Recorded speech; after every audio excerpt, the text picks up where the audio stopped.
My name is Lisa, and I'm a 24-year-old woman living in Austin, Texas. Life hasn't exactly turned out the way I imagined, but it's taught me some hard lessons about family, love, and the value of standing up for yourself. I married my husband, Cody, 3 years ago. Back then, I believed he was my partner in everything, a man who loved me for who I was and would always have my back. But from the moment I stepped into his family home, things changed. My mother-in-law, Karen, made it her mission to remind me I didn't belong. She would smile and pretend to adore me when Cody was around. But the moment we were alone, her mask would drop. Karen hated me, and she made no effort to hide it. The problem wasn't just that I married her son. It was that I earned more than him.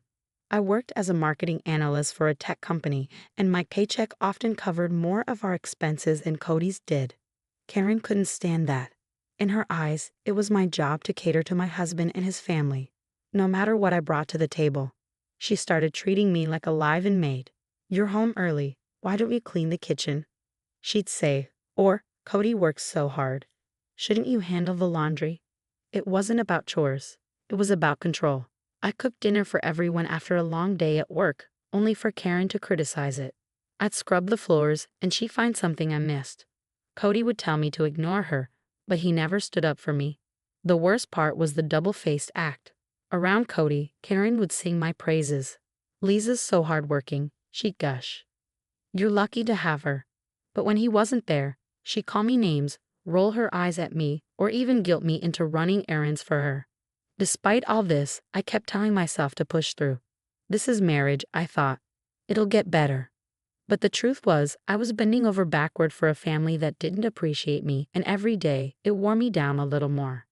It all came to a head on my 25th birthday, a day I had hoped would be filled with joy and love.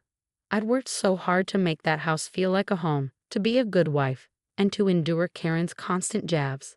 Deep down, I wanted that day to remind me why I'd chosen this life. To celebrate with my husband and maybe, just maybe, feel like I belonged.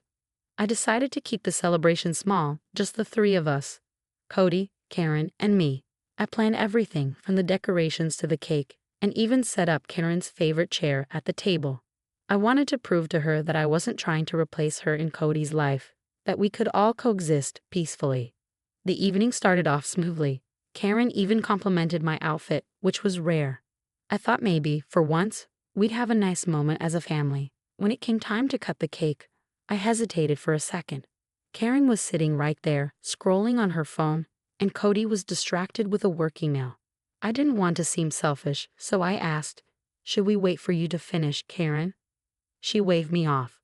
"Go ahead, Lisa. Don't wait on me," she said without looking up. So I picked up the knife, smiled at Cody, and made the first slice. The next few seconds are a blur in my memory. One moment, I was cutting the cake. The next, Karen was on her feet shouting, "How dare you cut the cake without asking me?" She screamed, her voice sharp enough to make Cody jump. I was stunned. She just told me to go ahead. I opened my mouth to respond, but before I could say a word, she slapped me across the face. The sting of her hand on my cheek wasn't just physical, it was humiliating. And as if that wasn't enough, she grabbed a handful of the cake I'd spent hours decorating and threw it at me. The room fell silent. I stood there, my cheek burning, frosting sliding down my face, completely shocked. I turned to Cody, my husband, the man who was supposed to love and protect me. "Cody," I said, my voice trembling, "are you seriously going to let her do this to me?" I hoped, prayed, that he'd stand up for me, that he'd tell Karen she was out of line. But instead, he sighed, ran his hand through his hair, and said, "Lisa, why do you always have to start drama?" It was like the air had been sucked out of the room. "Drama?" I repeated, my voice barely a whisper. "Don't raise your voice at me," he snapped. "You know how sensitive my mom is. You could have waited for her." I couldn't believe what I was hearing. Karen was standing there, glaring at me with smug satisfaction, and Cody, the one person I thought I could count on, was taking her side. I didn't argue. What was the point? My birthday, the one day that was supposed to be about me, had turned into another stage for Karen to humiliate me. And Cody, as always, let her. That night, I lay in bed staring at the ceiling, replaying the scene over and over in my head. I couldn't sleep. I couldn't cry. I couldn't even be angry. All I felt was a deep, hollow sadness. By the time the sun came up, I knew what I had to do. This wasn't just about the cake or the slap. It was about the years of disrespect, the endless sacrifices, and the realization that neither Karen nor Cody would ever change. The next morning, I packed my things. I didn't make a scene. I didn't yell or demand explanations. I just left. I didn't even leave a note. For the first time in years, I chose myself. Leaving wasn't easy. For weeks after I walked out, I kept waiting for Cody to come after me, to call and apologize, to tell me he'd made a mistake. But all I got was silence. The first few days were the hardest. I rented a small apartment downtown and started piecing my life back together.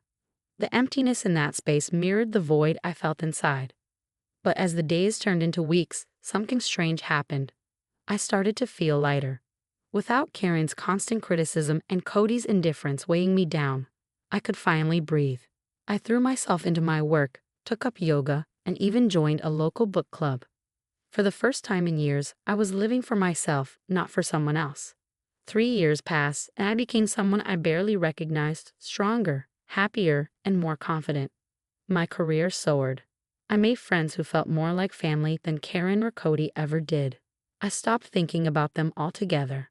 That is, until one evening when my phone rang. The name on the screen stopped me in my tracks. Cody. I hesitated before answering, a flood of emotions rushing in. What could he possibly want after all this time? Liza. His voice cracked as soon as I picked up. I need you. It wasn't the confident, dismissive tone I remembered. He sounded desperate, almost broken. Mom's gone, he continued, barely able to get the words out. She passed away last week. I don't know what to do. The house is falling apart. I'm falling apart. I've lost everything, Lisa. I need you. Please come back. I was stunned. For a moment, I didn't know what to say. His words swirled in my mind. I need you. The same man who stood by as his mother humiliated me, who dismissed my pain, now wanted me to swoop in and save him. Liza, he pleaded when I didn't respond. I've changed. I realize now how much I hurt you, how wrong I was to let Mom treat you that way. I miss you, baby. Please, come home. We can start over. We can build a new life together. I took a deep breath, the weight of his words pressing against my chest. But then, I remembered. I remembered Karen's slap, the frosting sliding down my face, Cody's cold indifference, and the years I spent breaking my back for a family that never respected me. No, I said firmly, my voice steady. What? He stammered, as if he couldn't believe what he was hearing. No, Cody, I repeated. I'm not coming back. I'm not your savior. I'm not your maid. And I'm definitely not the woman who's going to fix your life because you let it fall apart. Liza, please. Do you remember the day you humiliated me on my birthday? When you sided with your mother instead of defending me, you made your choice, Cody. And now I'm making mine. There was a long pause. I could hear him breathing, could feel the weight of his silence. I spent 3 years rebuilding my life, I continued. 3 years learning to love myself after everything you and your mother put me through. And I'm not going to throw all that away just because you suddenly realize what you lost. But I've changed, he whispered. Maybe you have, I said. But it doesn't matter. I don't need you anymore, Cody. I've moved on, and you should too. For the first time in years, I felt completely free. This wasn't about revenge or holding a grudge. It was about choosing myself, something I should have done a long time ago. When I hung up the phone, I didn't feel regret or sadness. I felt relief. Cody's problems weren't mine anymore, and I was finally free to live the life I deserved. After that phone call, I felt a sense of clarity I hadn't known before. It wasn't just about turning Cody down. It was about fully stepping into the life I had built for myself. For years, I had defined my worth by what I could do for others, by how much I could endure. But now, I saw my strength in a different light, not as someone who tolerated pain, but as someone who chose happiness. The life I had rebuilt was beautiful in ways I never expected.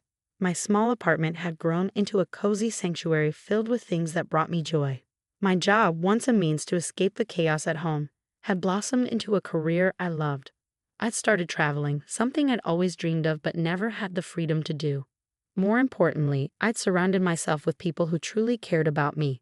My book club turned into a circle of close friends who celebrated my wins and held me up when I faltered. They were there for the little moments too, movie nights, weekend brunches, and even an impromptu road trip to the Grand Canyon. On my 28th birthday, 3 years after the disaster that drove me to leave, I threw a party for myself.